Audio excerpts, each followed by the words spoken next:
কুফরি ও কুফর এই সম্পর্কে একটু কথা আমি বলতে চাই। বন্ধুগণ, কুফরি ও কুফর শব্দের আবেদনিক অর্থ হচ্ছে গোপন রাখা বা ঢেকে রাখা।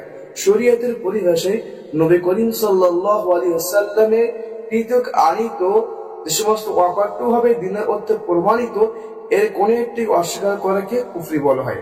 কাজেই আল্লাহ ও রাসূল, নবীগণ, ফেরেশতাগণ, আসমানী কিতাব সমূহ, কিয়ামত, হাসর নাসর, জান্নাত, জাহান্নাম এসবের কোন একটি অবিশ্বাস করা বা অস্বীকার করা এবং কোরআন হাদিস দ্বারা প্রমাণিত অকট্যভাবে দিনের অর্থে এর কোন একটিকে অস্বীকার করাকে কুফরি বলা হয়।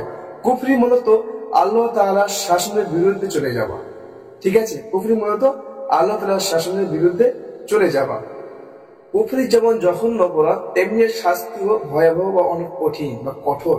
আল্লাহ তাআলা কুরআনুল কারীমে ইরশাদ করছেন, ইন্নাল্লাযীনা কাফারু ওয়া মাতু ওয়া হুম কুফফারুন উলাইকা আলাইহিম লানাতুল্লাহি ওয়াল মালায়েকাতি ওয়ান নাসি আজমাইন খালিদিনা ফিহা লা ইখাফফু আনহুমুল আযাবু ওয়া লা হুম ইউনজারুন।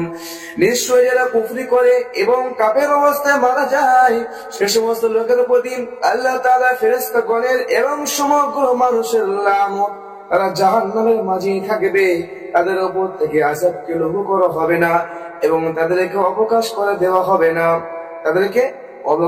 দেওয়া হবে না, সূরা বাকারা 161 থেকে 162 নম্বর আয়াত। কুরআনুল কারীমে আল্লাহ তাআলা অন্যদিকে ইরশাদ করেছেন সূরাতুল হাজ আয়াত 19 থেকে 22 নম্বর। এর অর্থ আল্লাহ তাআলা বলছেন, যারা কুফরি করে তাদের জন্য প্রস্তুত করা হয়েছে আগুনের পোশাক, তাদের মাথার উপর ঢেলে দেওয়া হবে ফুটন্ত টকবকে পানি, এর ফলে পেটের ভিতরে যা কিছু আছে, নাড়ি ভুঁড়ি চামড়া সবকিছু গলে বার হয়ে যাবে। তাদের জন্য থাকবে লোহার হাতুড়ি, যখন তারা যন্ত্রণায় কাতর হয়ে জাহান্নাম থেকে বের হতে চাইবে তখন তাদেরকে আবার ঠেলে দেওয়া হবে জাহান্নামে এবং বলা হবে যে কে নাও জাহান্নামের দহন যন্ত্রণা। কত কঠিন হবে ভাই।